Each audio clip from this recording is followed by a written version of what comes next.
It took just 37 seconds for a racist insult to ignite the most explosive political showdown of 2025. Under the blazing lights of a live national debate, millions of viewers were watching live, and two powerful women were facing off on America's biggest debate stage. Karoline Leavitt, the fiery young politician known for her sharp tongue, turned to Michelle Obama and sneered, "Go back to Africa." Millions of Americans gasped as hatred and history collided on stage. It wasn't just an insult. It was a dagger aimed at Michelle's identity, her history, and every American who's ever been told they don't belong. But what happened next shocked the nation. Instead of fury, Michelle stood her ground with a calmness that radiated power. And then, with just a few sentences, she flipped the entire narrative. She exposed secrets buried in Karoline's own family history, truths so explosive they threatened to destroy Karoline's political future. How did Michelle transform an attack meant to humiliate her into one of the most devastating political comebacks of modern times? And what hidden facts did she reveal that forced America to question who truly belongs in this country? Stay with me, because this isn't just a story about politics. It's a battle for the very soul of America. And it all began that morning. The glare of white-hot studio lights spilled over every inch of the WNN debate stage, bouncing off polished glass podiums and slick marble floors, turning the cavernous room into a glittering theater of American democracy and impending disaster. Behind the sleek camera rigs, chaos reigned. Makeup artists darted back and forth like bees, dabbing sweat off foreheads, fixing flyaway hairs, and muttering curses about shiny foreheads under high-definition cameras. Technicians barked orders into headsets, waving frantic signals as countdown clocks flashed crimson digits on towering screens. The air smelled faintly of hairspray, hot electronics, and the nervous adrenaline of people who knew that whatever happened tonight, it would ripple across the nation before dawn. Rachel Morgan, the veteran anchor with the ice blue eyes and trademark smoky voice, stood off to the side, scanning her cue cards and rehearsing her intro under her breath. She suddenly turned to the nearest camera operator and quipped, "Tonight's debate could break records, or break careers." A ripple of laughter shot through the crew, momentarily easing the tension that clung to the room like static. Michelle Obama, standing a few feet away in a sleek navy suit and a single string of pearls, flashed a broad grin.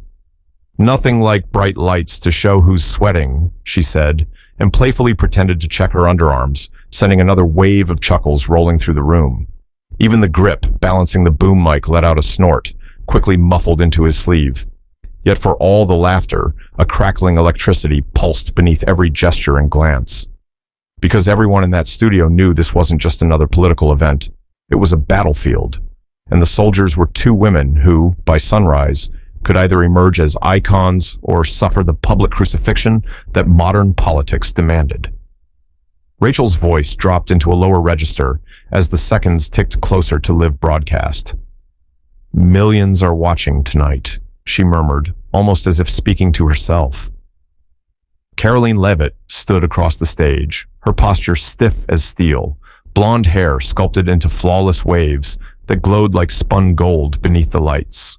Her eyes were sharp, glittering with an intensity that spoke of sleepless nights, spent memorizing attack lines and rehearsing devastating comebacks.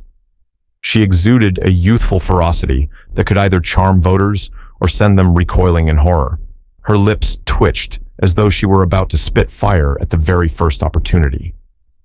Meanwhile, Michelle exuded the serene poise of someone who had faced the world's harshest scrutiny and learned how to let it roll off like rainwater on glass.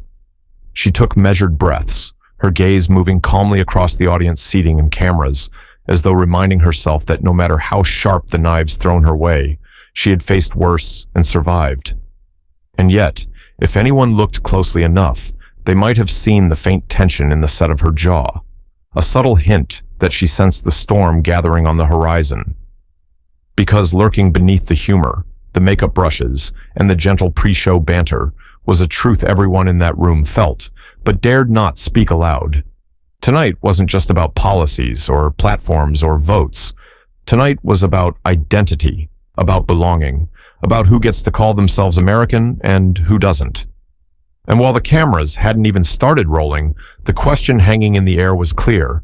Would this be the night the polite mask of politics slipped, revealing the raw, ugly undercurrent beneath?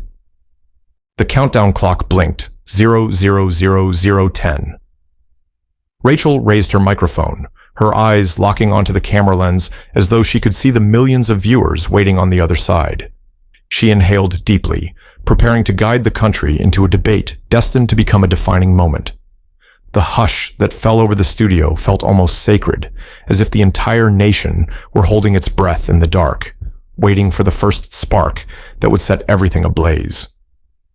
The bright lights faded briefly into a montage on the giant screens above the stage, introducing the two women who, despite standing only a few feet apart, seemed to come from entirely different universes.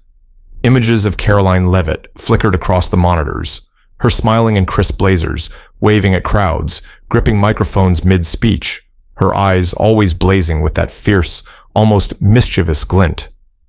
The narration rolled over the visuals with an upbeat rhythm, describing her as the conservative firebrand who had taken the media by storm at barely 27. In a recorded clip, Karoline appeared at a family barbecue, laughter crackling in the summer air as the camera jostled among picnic tables and kids running with sparklers. She was maybe 16, waving a paper plate for emphasis, while arguing heatedly with an older uncle who sported a red, proud Union cap. "I learned to talk fast so the men wouldn't interrupt me," teenage Karoline shot back, eyes sparkling as she flipped a piece of corn on the grill. The crowd in the debate studio chuckled at the clip, some people nodding, as if remembering family arguments of their own. Karoline, now on stage, cracked a grin and gave a playful shrug, basking in the moment's lightness. But then the screens shifted, the music softened, and the stage lighting dimmed to a cooler, deeper hue. Now came the images of Michelle Obama, a younger woman in large glasses and a determined smile, walking the streets of Chicago, standing beside her father in old photographs, where his cane leaned against the chair next to him. The voiceover grew gentler, tinged with reverence, as it spoke of a girl growing up on the South Side, learning to navigate worlds that seemed determined to doubt her place in them. Michelle's voice filled the room, the clip clearly recorded in a quieter interview moment. "My father taught me that dignity has nothing to do with money," she said, her voice steady but edged with emotion. She spoke of how he rose at dawn every day, even as multiple sclerosis slowly stole his strength, his legs trembling as he buttoned his shirt, refusing help he didn't absolutely need.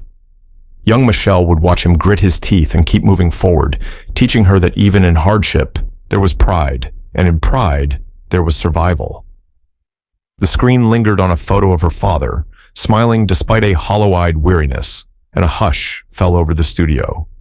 The humor of Karoline's barbecue stories faded, replaced by the weight of something rawer and older.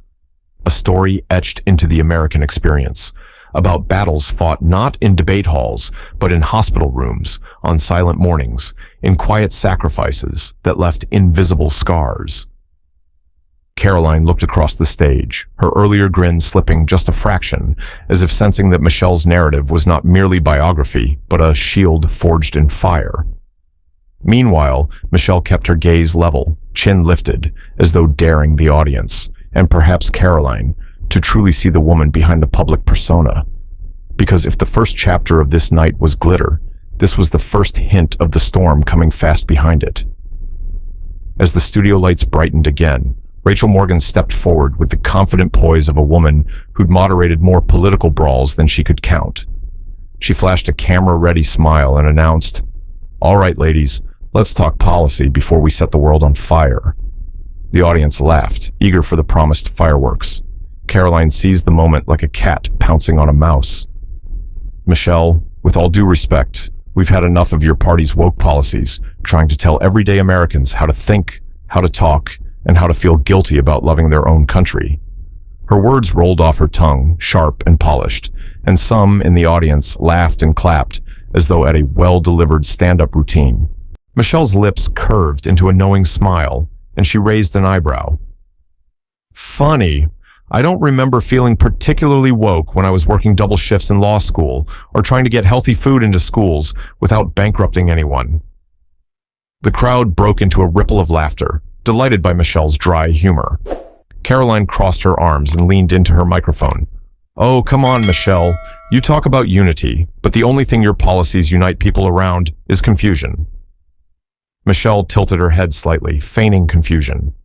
"Well, it's true.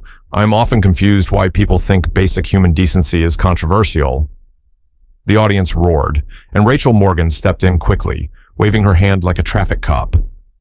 "Ladies, can we keep this to 3 words or less?" The audience erupted again, laughter bouncing off the set walls as cameras swung from one woman to the other. But beneath the playful barbs, the edges were growing sharper, and the energy in the room shifted almost imperceptibly. Karoline's eyes, glimmering a moment ago with playful combativeness, now glinted with something colder. She leaned forward, voice tightening around each syllable as she declared, "We need leaders who understand American values." The words hung in the air, deceptively simple, yet dripping with a challenge that seemed to slice through the lingering humor like a knife.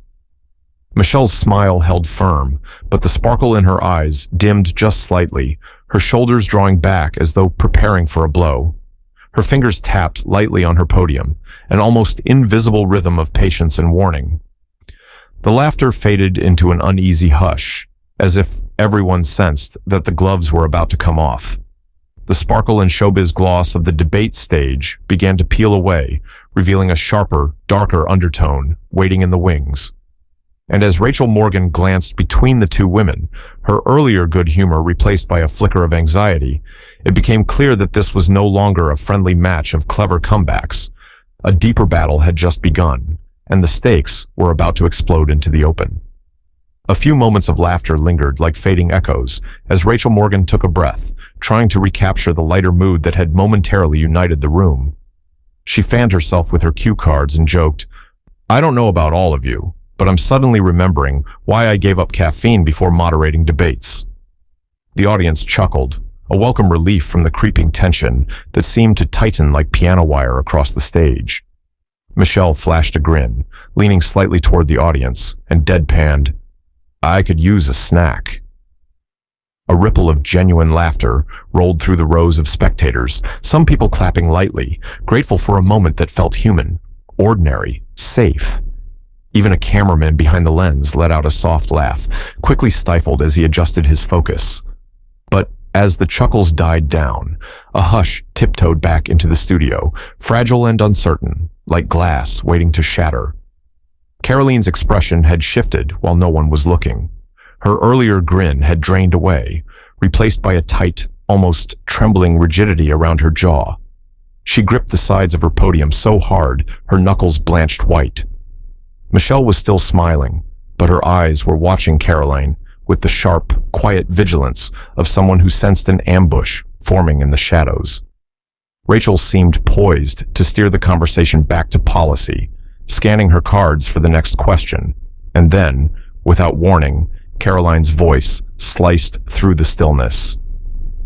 "Maybe it's time you stopped pretending to understand American values and went back to Africa where you belong."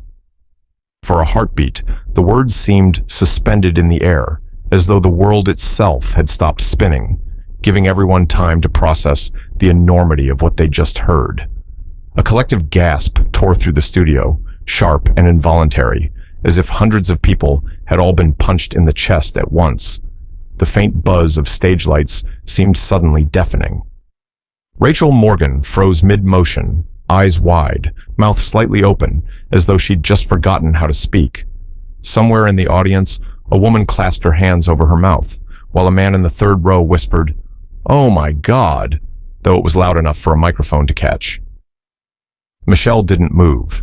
She stood perfectly still, her face serene, her hands resting lightly on her podium, but her eyes glittered in the harsh studio glow with a depth of hurt and something steely, ancient, and unbreakable.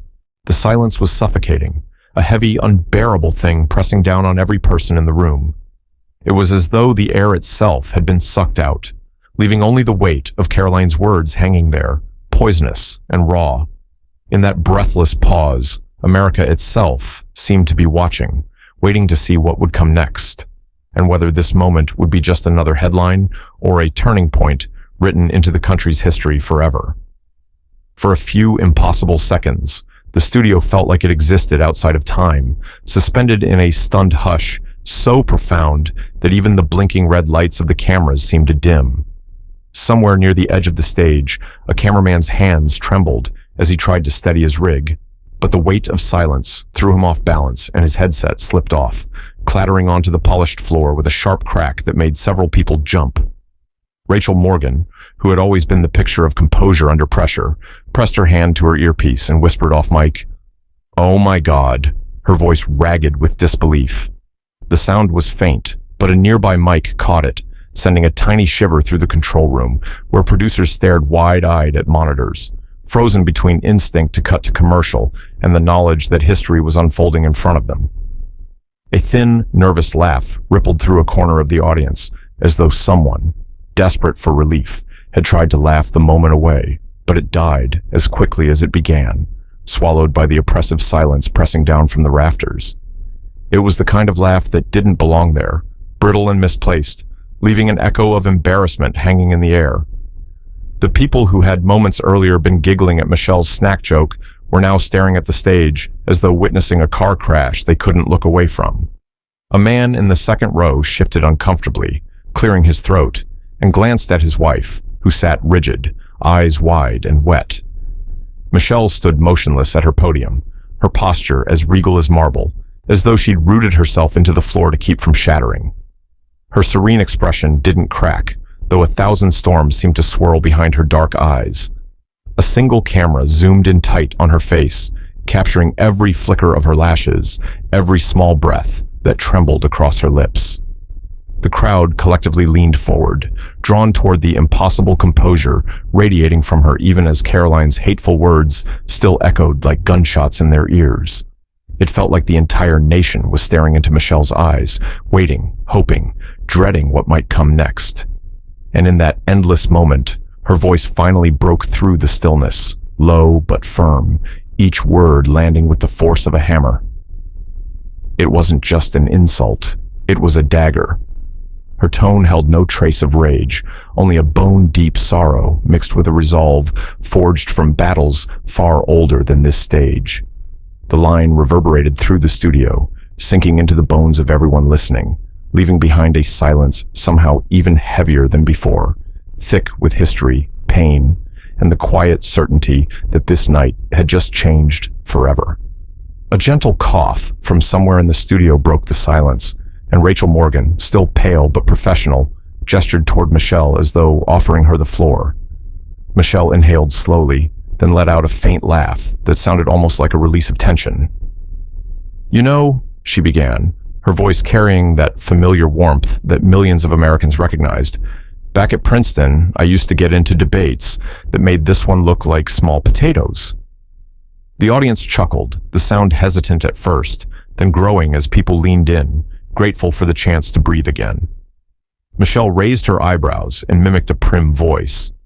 There I was, this South Side Chicago girl, in lecture halls full of students who'd been prepping for Harvard Law since kindergarten.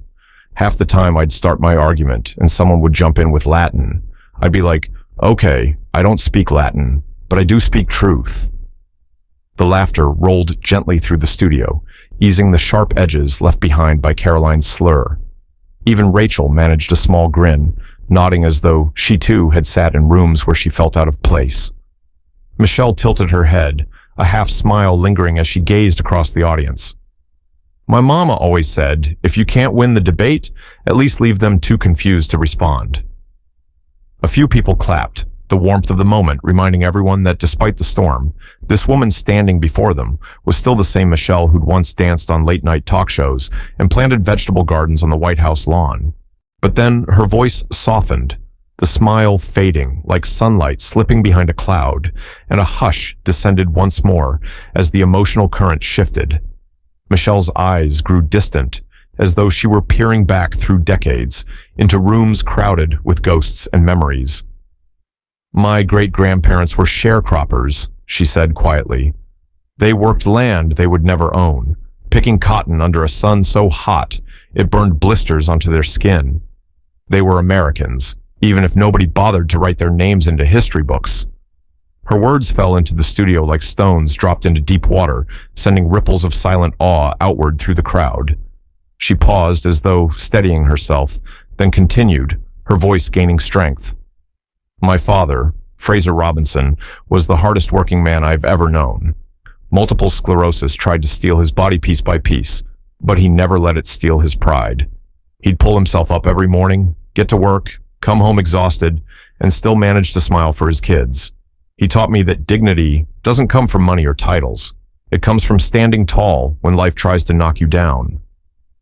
The audience was silent, hanging on every syllable, many with eyes glistening under the harsh studio lights. Michelle straightened, lifting her chin, as she delivered the words that seemed to vibrate with the weight of centuries.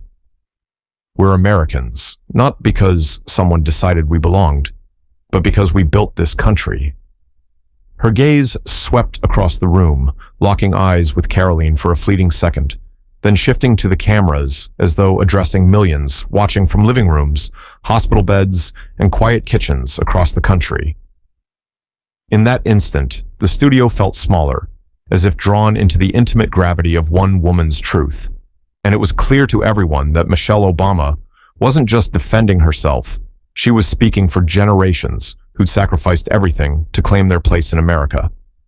A spark of mischief flickered across Michelle's face as she shifted her weight behind the podium, a glint of confidence returning to her eyes after the heavy silence of her family's story.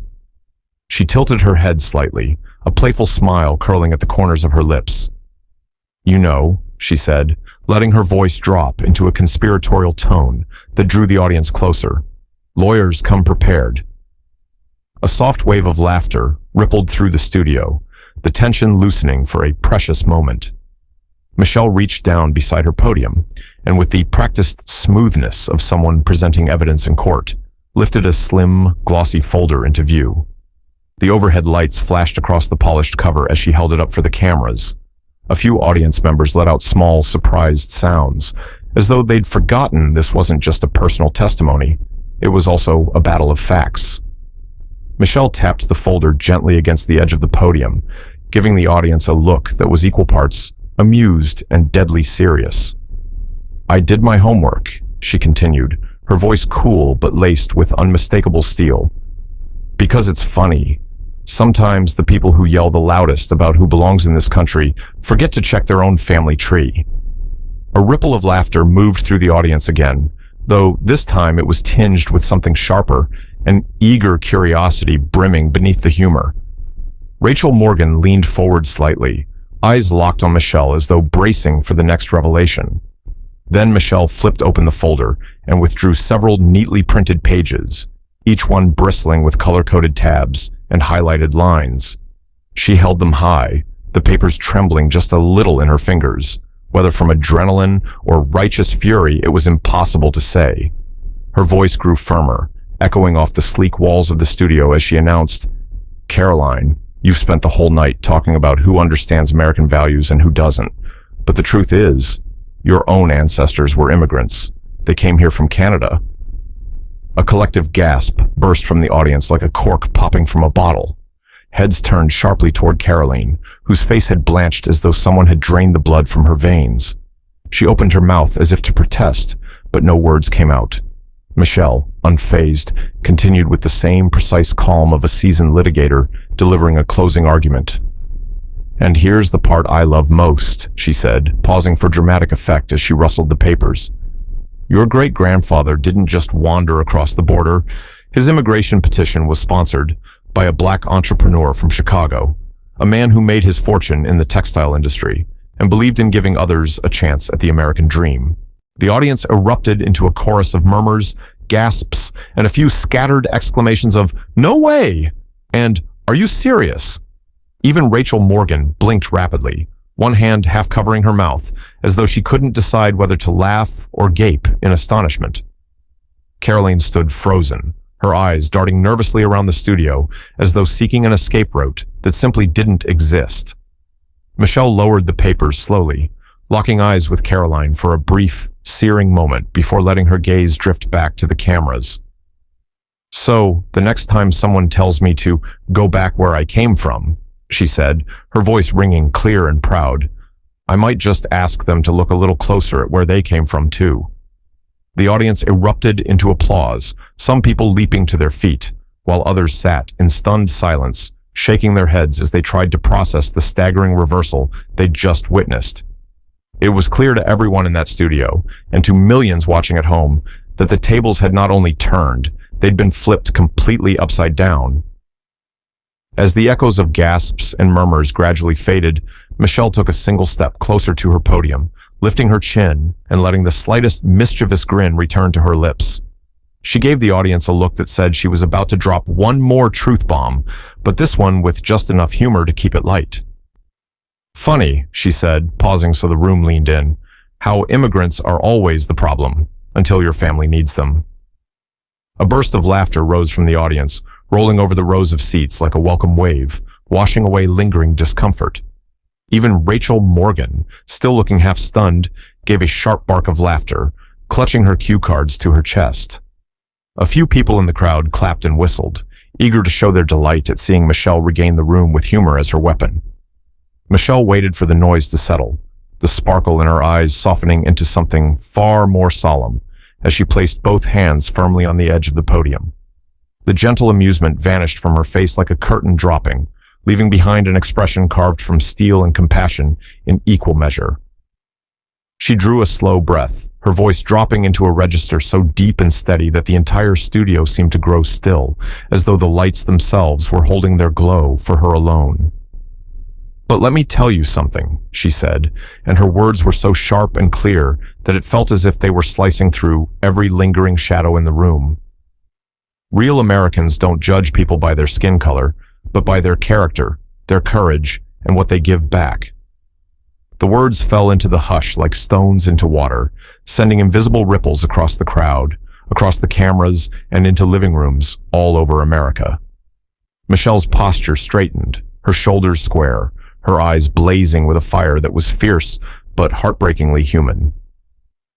"We're not defined by where our ancestors came from," she continued, her voice gathering strength like a rising tide. "We're defined by how we lift each other up, how we fight for justice, and how we refuse to let hate dictate who belongs in this country." Her gaze swept the audience, locking eyes with person after person as though daring them to carry this truth into their own lives. The silence lasted barely a second before it fractured into a thunderous, rolling applause that shook the studio walls. People leapt to their feet, clapping and cheering, some shouting, "Yes," and "Say it," as Rachel Morgan blinked rapidly, visibly moved, pressing her lips together as though trying not to cry. Even a few of Karoline's earlier supporters found themselves caught up in the momentum, swept along by the sheer moral weight of Michelle's words. Karoline herself stood frozen, her eyes darting between the audience and Michelle, as though she had just realized the ground beneath her feet was no longer solid. And as the cameras zoomed in on Michelle's face, proud, unwavering, radiant, it was painfully clear that this was more than a comeback. This was a declaration of identity, a reclaiming of the American narrative from the ashes of bigotry and fear. And for the millions watching from their homes, there was no doubt that they were witnessing a moment that would be replayed in history books, in classrooms, and in conversations about what it truly means to be American. The echoes of applause were still fading in the studio when the internet seized control of the narrative, turning a single explosive debate into a cultural wildfire. Within minutes, Michelle's calm, righteous takedown was everywhere, chopped into clips, plastered with captions, and spun into memes faster than a newsroom could type a headline. One image went viral instantly, Michelle standing cool and unbothered, holding her glossy folder in midair, eyes blazing with quiet authority. Across the top, bold white letters shouted, "Brought receipts." Another meme showed Karoline's stunned face side by side with the Statue of Liberty, with the Lady Liberty holding up a green card instead of a torch. The internet howled with laughter as hashtags like #MichelleMcDrop and #GoBackToCanada trended worldwide. A comedic narrator in one TikTok video quipped, "This wasn't just a debate. This was Ancestry.com with a vengeance." The video cut rapidly between shots of Michelle flipping through documents and Karoline blinking like a deer caught in stadium lights, while the sound of dramatic courtroom music played underneath. News anchors couldn't keep up, tripping over words as they tried to summarize the chaos. Late-night comedians gleefully piled on, with one host opening his monologue by holding up a manila folder and announcing, "I'd like to thank Michelle Obama for reminding America that facts still matter, and they can be weaponized beautifully." The laughter was universal, cathartic, a way for the country to release the tension of a night that had left millions on the edge of their seats. But as the memes and comedic takes spread like wildfire, a far darker wave of consequences crashed into Karoline Leavitt's world. By sunrise, 3 of her major political donors had quietly pulled their financial support, each issuing short, icy statements about not condoning racism or personal attacks that betrayed American values. Her campaign staff began to peel away, one resignation letter after another landing in her team's inbox, each citing irreconcilable differences in principles as the reason for their departure. The young firebrand, who had seemed unstoppable only days earlier, now found herself standing alone on a rapidly shrinking island of support. And then came the press conference. Karoline stepped to a lonely podium, her once defiant eyes now rimmed red and glossy under the harsh glare of camera lights. She tried to speak, but her voice wavered and broke as she stammered through an apology, insisting that her words had been taken out of context, though the video played on a silent loop behind her, contradicting her every syllable. Reporters peppered her with questions, their faces taut with skepticism. The crowd watched as Karoline, her composure slipping further with each answer, seemed to crumble under the weight of the very scrutiny she had once courted so fiercely. Outside the studio, the crowd buzzed with the same electric energy of a country grappling with a historic moment. Some cheered Michelle's triumph, while others stood in stunned silence, digesting the reality that one sentence had upended a political career and laid bare the bitter fault lines still running through America's soul. And though the memes provided laughter, the undercurrent of shock reminded everyone that this wasn't just entertainment. It was a seismic cultural shift unfolding in real time. By the following night, America was buzzing with a strange mixture of shock and exhilaration, as if the entire nation had collectively stepped off a roller coaster. Late-night comedians wasted no time transforming Michelle's poised takedown into comedic gold. One popular host opened his show holding a bright blue folder labeled Receipts, waving it at the audience as he exclaimed, "Michelle Obama just taught America that the best way to end an argument is to bring the paperwork," and a smile. The crowd roared with laughter, grateful to find humor after a week drenched in tension. Another comic quipped, "Karoline Leavitt tried to send Michelle back to Africa. Michelle sent Karoline back to Ancestry.com." Laughter boomed through studios coast to coast, cutting through the residual unease, like sunshine slicing through storm clouds. Even social media users, who had been wearily doom-scrolling through political content, couldn't help but chuckle as memes flooded their timelines, reminding everyone that sometimes the truth could be devastating and hilarious. Yet behind the laughter, a deeper, far more serious conversation simmered across news panels, podcasts, kitchen tables, and coffee shops. Pundits and ordinary citizens alike grappled with the question pulsing at the heart of the entire spectacle. Who gets to define what it means to be American? People shared their own stories, some recalling the moment they first realized their skin color, accent, or family heritage made them targets for someone else's suspicion. Analysts dissected how racism often wore polite disguises, hiding in clever political language, waiting for just the right moment to strike. And amid all the noise, one truth stood stark and undeniable. Facts could still crush hatred when wielded with dignity and courage. Michelle's calm defense and her choice to fight bigotry with evidence, humor, and grace felt like a rebuke to every cynical voice insisting that nothing ever changes. As images of Michelle standing tall with her folder replayed endlessly on every channel, a voiceover, soft but strong, rose over footage of American cityscapes and rolling fields. Michelle's voice, familiar and reassuring, carried the weight of centuries, yet glimmered with hope. America's strength is in creating Americans, from anywhere, of any color, who choose to serve, love, and build. Her words flowed like a balm over a nation still vibrating with emotion. The camera swept across shots of diverse faces: black, white, brown, old, young. People working, laughing, embracing in the afterglow of a powerful reminder that belonging isn't granted by bloodlines alone, but by the choices we make to stand up for one another. And then Michelle's voice deepened, her tone turning into a challenge and an invitation all at once. When someone tries to tell you who doesn't belong, will you stand silent or will you speak up? The screen froze on her face, eyes locked on the viewers as though she could see into every living room in America, daring each person not just to witness history, but to become part of it. In that closing moment, the story transcended debate stages, memes, and politics.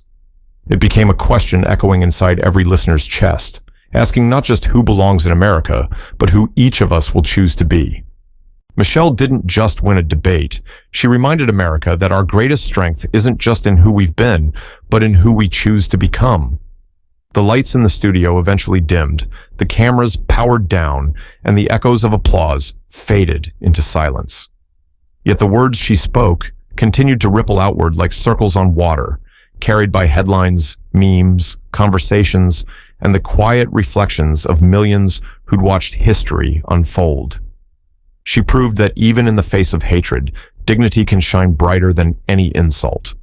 That sometimes the fiercest weapons are not rage or shouting matches, but truth delivered calmly, facts held steady like shields, and a spirit that refuses to be diminished. She showed that the past, with all its painful weight, doesn't have to define us, that we can write new chapters, braver chapters, if we have the courage to speak out when it matters most. In homes across the country, people sat a little straighter, thinking about the times they'd stayed silent when someone else was told to go back where they came from.